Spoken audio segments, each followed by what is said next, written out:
আপনাকে যে আল্লাহ সুবহানাহু ওয়া তাআলা বানিয়েছেন, তিনিই তো জানেন যে আপনাকে কিভাবে চালালে, আপনি কিভাবে চললে সেফ থাকবেন, কিভাবে চললে আপনার স্ট্যাটাস মেনটেইন হবে, কিভাবে চললে আপনার সৌন্দর্য মেনটেইন হবে। সেভাবে তো আল্লাহ সুবহানাহু ওয়া তাআলা তার গ্রন্থে সুন্দরভাবে আপনার একজন মানুষের জীবনে যা কিছু প্রয়োজন সবকিছু দিয়ে দিয়েছেন। রাসূল সাল্লাল্লাহু আলাইহি ওয়াসাল্লামের হাদিসের মধ্যে বিস্তারিত সবকিছু দিয়ে দিয়েছেন।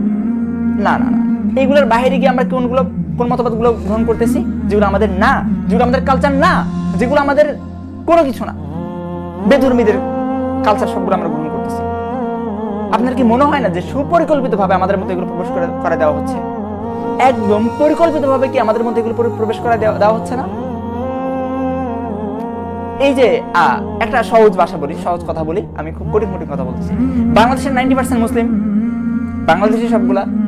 আপনারা এখানে যদি যে কালচারগুলো আছে সবগুলো বাংলাদেশি কালচার হবে।